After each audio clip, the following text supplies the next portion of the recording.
සුබ දවසක් ඔයාලා හැමෝටම අපේ ගෙදර YouTube channel එකට ඔයාලා හැමදෙනාම ගොඩාක් ආදරෙන් පිළිගන්නවා. වෙනදා වගේම අදත් ලස්සන ගොඩක් වැදගත් වෙන විදිහේ වීඩියෝ එකක් තමයි ඔයාලට මම අරගෙන ආවේ. පොඩ්ඩක් අසනීප ගතියෙන් ඉන්න නිසා කටහඬ ටිකක් වෙනස් වෙන්න පුළුවන්. ඉතින් ඒක ගැන එච්චර හිතන්නේ නැතුව වීඩියෝ එක අවසාන වෙනකම් බලන්න කියලා ඔයාලට පුංචි මතක් කිරීමක් කරනවා. මොකද මම මේ වීඩියෝ එකෙන් අද ඔයාලට ආහාර නිෂ්පාදන සම්බන්ධව කරන සැලකියාවකට වැදගත් වෙන විදිහේ ගොඩක් වැදගත් දේවල් වීඩියෝ එක අවසාන වෙනකම්ම මේ වීඩියෝ එකේදී කියලා දෙන්න බලාපොරොත්තු වෙනවා. එහෙනම් වැඩි කතා නැතුව අපි බලමු අද මගේ මේ වීඩියෝ එකෙන් ඔයාලට මම මොනවද කියලා දෙන්න හදන්නේ කියලා. ඔන්න ඉතින් මම අද මගේ channel එකත් එක්ක එකතු වෙලා ඉන්න ඔයාලා හැමෝමව පුංචි ගමනක් එක්කගෙන ආවා. 50ක් 60ක් විතර හදනවා. මේ දේවල් විතරක් නෙවෙයි තව ගොඩාක් කෑම වර්ග, කොළ කැඳ, ගුරක්කන් කැඳ ඒ දේවලුත් හදනවා. ඉතින් දැන් මම මේ ඔයාලට පෙන්නන්නේ මගේ චූටි නංගි. එයා උදේට කට්ලට් හදනවා. ඉතින් එයාට කට්ලට් හදන විදිය මම තමයි කියලා දුන්නේ. ඒක එයා ප්‍රයෝජනෙට අරගෙන දැන් ගෙදර ඉඳන් ඉගෙන ගන්න ගමන් එයාගේ වේදවලට අවශ්‍ය කරන මුදල් පොකට් මනි කිව්වොත් හරි ඒ දේවල් ඔක්කොම එයා හොයාගන්නේ තාත්තගේ කඩේට මේ විදිහට කෑම හදලා. ඊට අමතරව එයා මේ විදිහට උදේට අම්මට උදව් කරනවා. ඉතින් කඩේට අවශ්‍ය වෙන ආප්ප ටික හදලා දෙන්නේ අපේ පොඩි නංගි තමයි. මේ තියෙන්නේ එයා හදන ආප්ප. ඉතින් එයාට තාම වැඩි වයසක් නෑ වුණාට එයා වයසට වැඩිය ගොඩක් වැඩ කරන කෙනෙක්. ඉතින් එයාලගේ විස්තරත් ඉදිරියට ඔයාලට දැනගන්න අවශ්‍යයි නම් මගේ channel එකේදී මම ඉදිරිපත් කරන්න අනිවාර්යයෙන්ම බලාපොරොත්තු වෙනවා. ගෙදර තියෙන වැඩ ටික ඔක්කොම පැත්තක දාලා අම්මලා ගෙදර ගිහිල්ලා ආවට පස්සේ මගේ හවස් වරුවේ වැඩවලට මට පොඩ්ඩක් වෙලා ගිහිල්ලා තිබුණේ. අද මට තියෙනවා ආස්මී වගේක් හදාගන්න. ඉතින් ඒකටත් මට මේ උදව් කරන්නේ මගේ චූටි නංගි තමයි. එයා ගොඩක් කෑම වර්ග හදන්න කැමති නිසා ආස්මී එකක් හදාගන්නේ කොහොමද කියලා මුලින් ඉඳන්ම මගෙත් එක්ක එකතු වෙලා ඒක ඉගෙන ගත්තා. ඉතින් ඒක නිසා මට එයාගෙන් ගොඩක් උදව් තියෙනවා. මොකද මට තනියම සමහර වෙලාවට ආස්මී හදාගන්න බැරි තරම් ඕඩර් තියෙනවා. ඒ වෙලාවට මගේ නංගි තමයි මට ඇවිල්ලා උදව් කරන්නේ. මම දැන් මේ ඔයාලන්ට පෙන්නන්නේ මගේ channel එකත් එක්ක එකතු වෙලා ඉන්න අක්කා කෙනෙක්. මගේ වීඩියෝස් බලලා මගෙන් නිතරම විස්තර අහගෙන කඩවලට හදලා එයාත් මේ විදිහට කෑම වර්ග දානවා. ඉතින් මගේ මේ වීඩියෝ එක දැන් බලාගෙන ඉන්න ඔයාලට මේකෙනුත් අයිඩියා එකක් ගන්න පුළුවන් වේවි. ඔයාලටත් මොටිවේෂන් එකක් ඇති වේවි කියලා හිතලා ඒ වීඩියෝ එකත් මම ඔයාලට පෙන්නන්න හිතුවා. එයා දැන් මේ රුලන් හදන වීඩියෝ එකක් තමයි මට එවලා තිබුණේ. ඉතින් මාත් එක්ක එකතු වෙලා ඉන්න ඔයාලටත් ඔයාලා කැමති නම් ඔයාලා හදන කෑම වර්ගවල පොඩි වීඩියෝ ක්ලිප් එකක් අනිත් අයත් එක්ක ෂෙයා කරගන්න මට WhatsApp මැසේජ් එකක් දාලා එවන්න. මගේ වීඩියෝ වලට මම ඔයාලගේ පුංචි වීඩියෝ ක්ලිප් එකකුත් එකතු කරන්නම්. එතකොට ඒක දකින්නකොට ඔයාලට තවත් දිරිමත් වෙනවා වගේම හිතේ සතුටකුත් ඇති වෙනවනේ.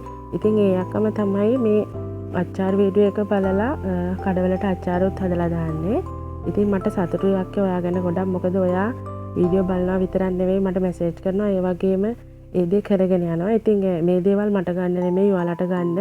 ඉතින් ඔයා කරගෙන යන බිස්නස් එක දියුණු වෙනවා නම් ඒක ඔයාට තමයි වැදගත් වෙන්නේ. දැන් බලමු අපි ආහාර නිෂ්පාදන සම්බන්ධ ව්‍යාපාරයක් කරගෙන යනකොට මූලිකවම අපි ලියාපදිංචි අංකය ගද්දී ඇප්ලිකේෂන් එක ෆිල් කරගන්නේ කොහොමද? ඒකට අවශ්‍ය දේවල් මොනවද කියලා. මුලින්ම ඔයා ප්‍රාදේශීය සභාවට ගිහිල්ලා ප්‍රාදේශීය සභාවෙන් ගන්න ඕන ෆෝම් එක ෆිල් කරලා ප්‍රාදේශීය සභාවේ උපදෙස් පරිදි ඒක MOH කාර්යාලයට බාර දෙන්න.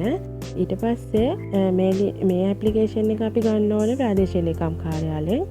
ඒකේ මේ තියෙන දේවලුත් ඔයා වීඩියෝ එක පෝස්ට් කරලා ඒ කියන්නේ නතර කරලා අවශ්‍ය දේවල් මොනවද කියලා බලා ගන්න. නැත්නම් වීඩියෝ එක ගොඩාක් දීර්ඝ වෙන නිසා මම එකින් එක පැහැදිලි කරන්න යන්නේ නැහැ.